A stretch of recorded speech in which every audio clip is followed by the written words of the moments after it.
guys, that Sea Monster here. So you all liked my Teen Titans in 2 minutes video so much that I've decided to do another one. Today we are going to be diving into the entire plot of Death Note. Now I'm going to attempt to do it in 2 minutes. Let's see if I can make that 2-minute mark, but regardless, you are going to get the full story. So without further ado, let's dive right in and start our timers. Now, Light Yagami is a straight-A student with a stupid name and a god complex who discovers something called a Death Note lying around in his schoolyard that was left behind by a death god, or Shinigami, who's super bored and just kind of wants to see what happens when he pours water on the anthill that is the human race. When Light decides to experiment in his room, and no, not in the normal way, in the sociopathic way, by writing names in the Death Note, he discovers that the person whose name he writes in the book dies without fail to the exact specifications to which he has written it. So if he writes, let's say, dies in a ball pit in a fine dining children's establishment after having made love to an animatronic, that's exactly what will happen. Light figures he can use this to declutter the world of human trash, and shortly after meets the god that is attached to the Death Note, Willem Dafoe. Just kidding, it's Ryuk, but he does look exactly like Willem Dafoe. Great casting choice. He makes a weird kind of friendship with the apple-loving Grim Reaper and reveals to him that he plans on becoming the god of a new and perfect world that he creates, free from the pettiest of criminals and filled with only people that he deems morally fit to live. As Light starts culling the world to fit his final solution, he gains the nickname Kira, the Japanese pronunciation for the word killer. Ryuk, invisible to anybody but people who have a Death Note, follows Light around and enjoys a large bucket of popcorn for his human drama that he has now cultivated. The killings do not go unnoticed, however, and despite the fact that most of Light's victims seem to die of natural or at least reasonable causes, the systemic nature of the killings draws the attention of Interpol, who brings in Super Detective L to track him down. L is nothing short of a totally eccentric genius, and I mean really, really, really eccentric. He quickly deduces that Kira is able to kill anybody simply by knowing their face and name, and manages to track Light down and narrow down his region, Kanto. I'm here to catch two things, criminals and Pokemon, and I'm all out of Pokemon.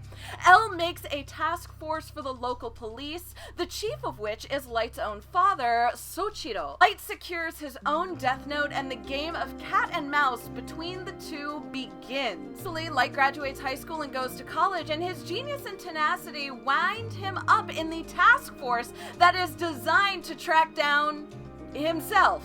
Light's main goal is to discover L's name and true identity so that he can kill him. However, he is stopped by the Japanese Harley Quinn, except instead of being a psychiatrist, she's actually a world-famous model named Misa Amane.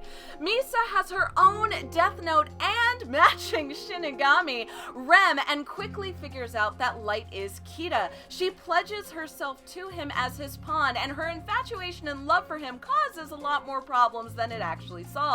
It allows L to acquire enough evidence to detain her as an accomplice to the real Kira, and it forces Light to create a plan that will throw L off. He takes both of their Death Notes and relinquishes ownership of them, erasing all of their memories, don't worry, it's in the guidebook, and using it, and offers to be detained himself to prove that neither he nor Misa are affiliated with Kira. He then sends a Death Note to find a third Kira, a salaryman from Yotsuba Group named Kyosuke Higuchi. Once Higuchi is apprehended as Kira, Light touches the Death Note and all of the memories come surging back to him. Meanwhile, Rem reveals that they are in love with Misa, and Light uses this emotional attachment to manipulate them into killing L, saying that Misa will forever be at risk as long as L is alive, and possibly she'll even be killed. Prolonging the life of a human, however, is against the laws of the Shinigami, and when Rem writes L's name to prolong Misa's life, Rem is destroyed along with L. Upon L's death, Light takes over L's position as the head of the task force, continuing to play both roles and continuing to cultivate his ideal world. The killings are now stretching far across the globe until 4 years later, when Mello and Nier, two of L's prodigies, reveal themselves. Nier is a high-level detective allied with the United States, and Mello is a member of the Mafia. You have two kids, one of them's bound to show up.